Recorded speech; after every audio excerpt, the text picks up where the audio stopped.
аввало саломи худро арз мекунам ба кулли мардуми муҳоҷире ки дар муҳоҷират қарор доред.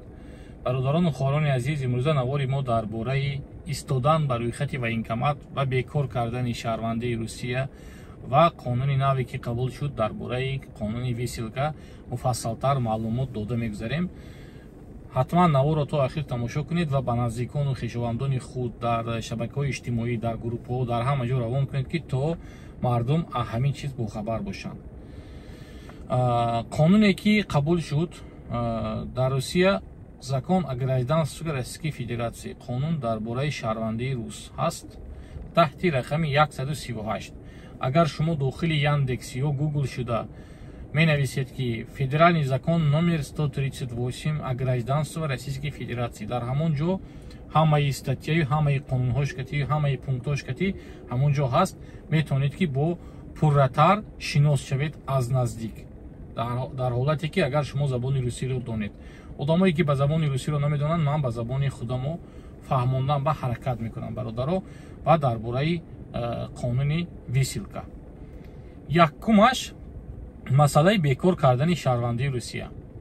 қонуне ки Думаи Россия имзо кард, ҳукумати Россия имзо кард, 99.9% қонун уже имзо шудагӣ ба ки дахл дорад. шаҳрвандаи хориҷие ки омада шаҳрвандии Россияро қабул мекунанд, бояд ки дар воени учёт истанд. аз соли 2000 ин ҷониб одамое ки паспорти шаҳрвандии Россияро гирифтагӣ ба синни то 30 сола, аз 30 сола боло фарқ надорад, бояд ки ҳозир шавед ба военкомату 13-ум листи паспортатон ва печати военкомата занед, ё офитсер в запасе, ё военнообязанный. вақте ки шумо то синни 30 сола военнообязанный мешид, баъди 30 сола мешид ки шумо офитсер в запасе. агар дар ҳолати анализотон агар бекор бошад, мисол ягон касалӣ дошта бошид, печат мезанад нигодин гуфта бар ҳамон 13-ум листи паспортатон. агар ҳамин печатро шумо надошта бошид, шуморо метавонанд ки шаҳрвандитонро бекор кунанд. қонун кай ба кор медарод? қонун ба кор медарод аз ҳамон рӯзе ки президент имзо мекунад. ҳоли президент имзо кардагӣ нест, не ки ҳамин рӯз то пага 10 рӯз дарунаш ба имзо мешад ва чиз барое ки Совет Федератсия ва уже фирсондагӣ уже ҳама коғазот тайёр, не ки шумо фаҳмитон ки барои як одам чанд қа документ дар кор, вай анча документи бисёр барои ҳамон камакак вақта мегирад. не ки ин қонун аз ҳамон рӯзе ки ба имзо мерасад, аз ҳамон рӯз ба кор ҷорӣ мекунад. яъне ки ҳамин рӯз ҳозир президент имзо кард, баъди 1 соат метавонанд ки шумо қапану барану гӯн ки ту воени учёт надорӣ, паспорта спор. барое ки ин қонун уже 99% қабул шудагӣ. ин қонун ба ки дахл надорад? дахл надорад ба фарзанди ман. мисол ман омадам Россия, шаҳрванди Россия қабул кардам.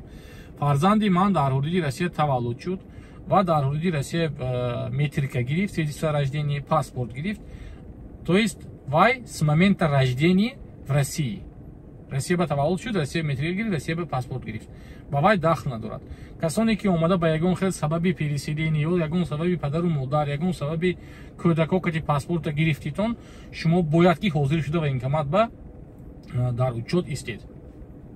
ҳозир военкоматҳо қабул накарда истоданд. барои чӣ қабул накарда истоданд? барои учёт истоданд. барое ки призив аз моҳи октябр сар мешавад дар Россия.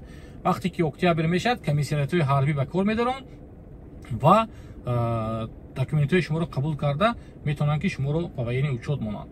не ки ҳозир вақти анализспурӣ шумо метавонед ки по место регистратсиятон, ҳон пропискатон гӯчое ки бошад шумоя, метавонед ки рафта муроҷиат кунед ки ба шумо ва коғазое ки анализ гузаштан дар кор ба кадом духтур рафтан дар кор диҳанд. вақте ки ҳамин чиё медиҳанд ба шумо метавонед ки рафта анализҳои ҳамаша спурда, баъд моҳи октябр мерид.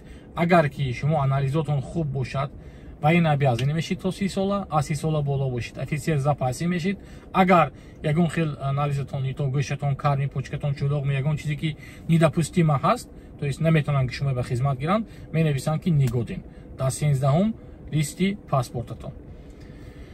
масалан шумо паспорта гирифтид, шумо воени учёт ба истодед, воени учёт Тоҷикистон рафтид, шумо дар кор шудед, шумо дар кор шудед ба давлат, шумо ба уведомление мебодам госуслугатон ки явитесь в военкомат, дегон вам как специальная операция.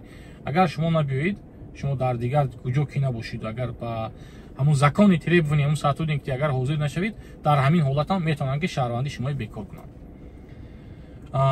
Масъалае ки штраф то аз 30 то 35 000 вообще штраф ҳаст барои одамое ки ба ин учёт нестад.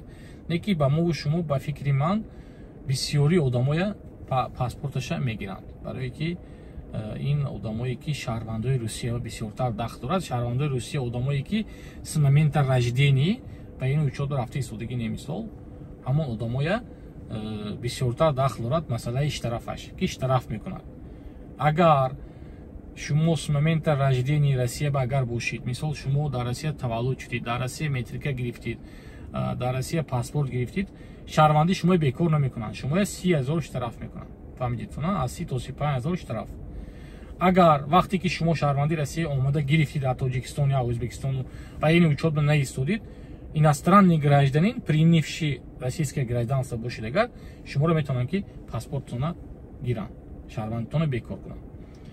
Қонун дар бораи висилка режим 90 на 180 нею, режим 270 на 90. Агар шумо ҳозир гуфтанӣ бошед ки яхе саволо шуд ки ҳозир ҳам ҳамин қонун ҳаст. Ин қонун ҳаст, не ки ин қонун кор медорад баъди 6 моҳи публикатсия. Вақте ки моменти имзои президент 6 моҳ мегузарад, ин қонуни висилка ба кор медорад, яъне ки баъд дар ҳамон ҳолат шумо метавонед ки 90 рӯз дар Тоҷикистон, 270 рӯз дар Россия истед. Ҳозираш ба ҳамун 90 рӯз Тоҷикистон, 90 рӯз Россия, дар ҳолате ки шумо патент намекунед. Агар патент кунед гашта мегиред, патент надошта бошед, агар шумо 90 рӯз бояд Тоҷикистон байсед, 90 рӯз дар Русия. Ҳозираш ба то соли 90 қонуни кӯна чӣ хеле ки буд, ҳамун хел кор мекунад. Барои ҳамин одамое ки документ надоритон, ҳуҷҷат надоритон, ҳозир вақти он аст ки ҳуҷҷатҳои худро қонунӣ гардонед, барое ки баъди уже қонун ки ба кор даромад 6 моҳ уже дер мешад, шумо барои хати сиёҳ меғалтед, баъд проблемаҳо бисёр мешад, мушкилиҳо бисёр мешад.